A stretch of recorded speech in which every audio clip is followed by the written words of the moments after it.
Today we're talking about spark plugs and everything you need to know about them. Stick around. Welcome to the garage. Hey everybody, welcome back to the garage, and today I want to talk to you about spark plugs in a high performance application. There's a lot of myths going out there about the different materials that these things are made of. Iridium, platinum, I think ruthenium's another one that's new, that's creeping up on the market. And something that you got to realize about this, those different materials that a lot of people are talking about have more to do with longevity than performance.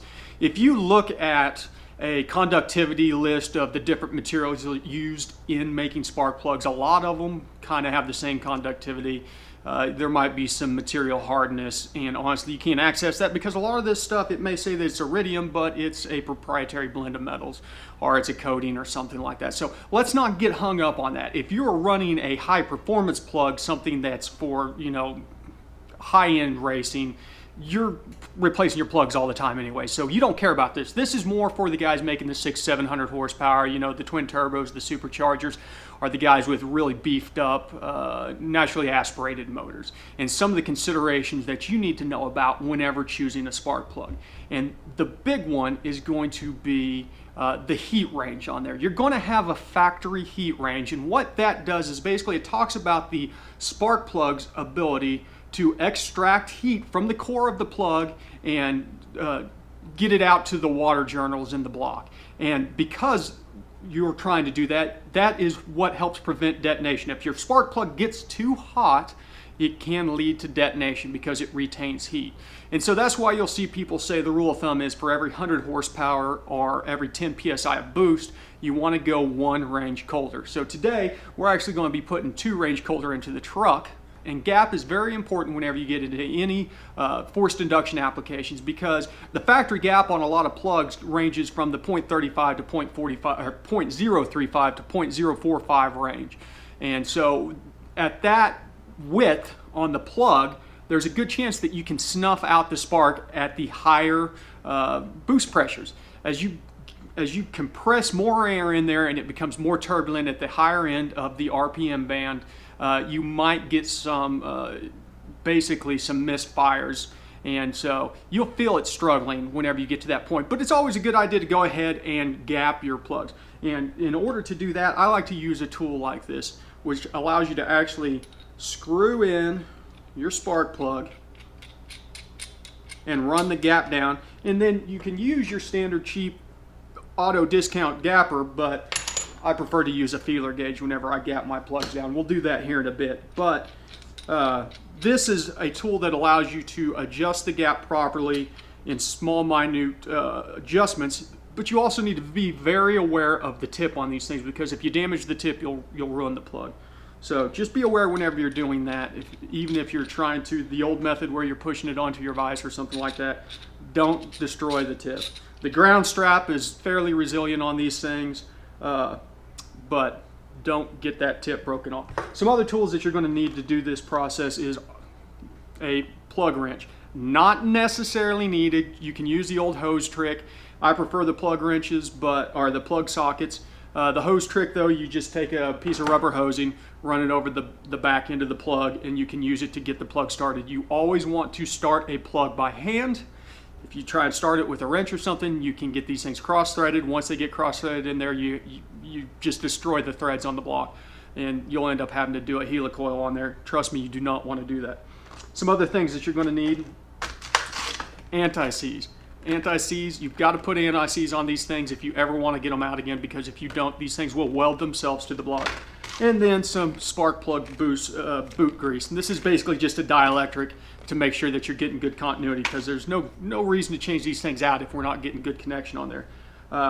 You can also use a boot remover, which is a pair of pliers specifically for pulling on the spark plug boots. I don't use those, never really needed them, but if you have a set around, go ahead and use them.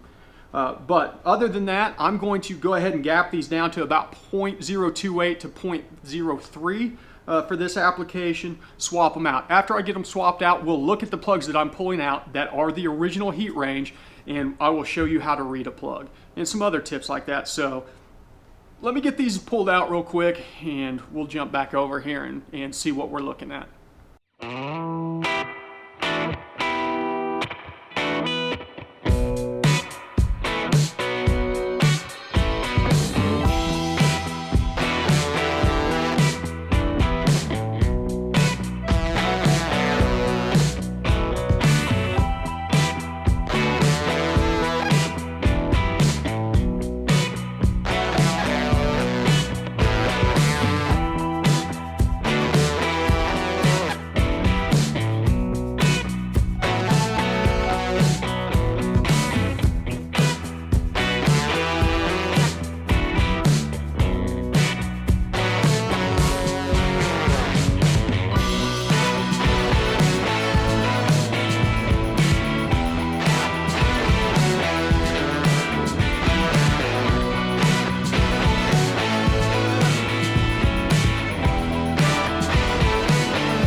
Okay, now that we got the plugs out, let's take a look at what we're dealing with.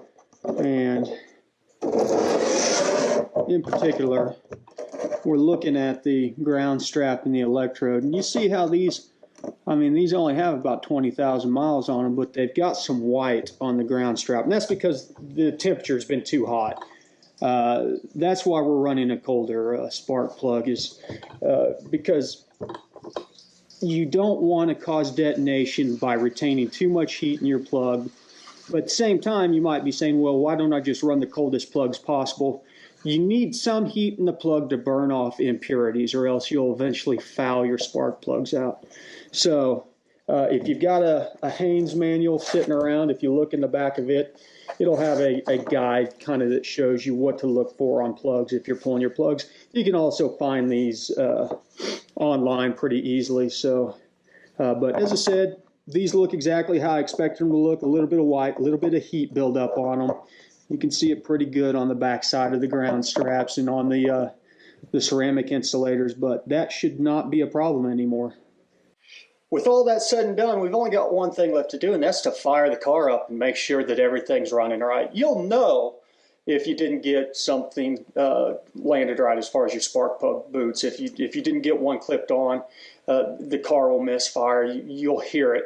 But whenever you are putting the boots back on, they will clip on. You'll feel it click into place. And if you're not feeling that, you're not getting the electrode seated properly on the spark plug. So the only thing left to do is to fire this thing up real quick. And so let's turn it over and see what happens.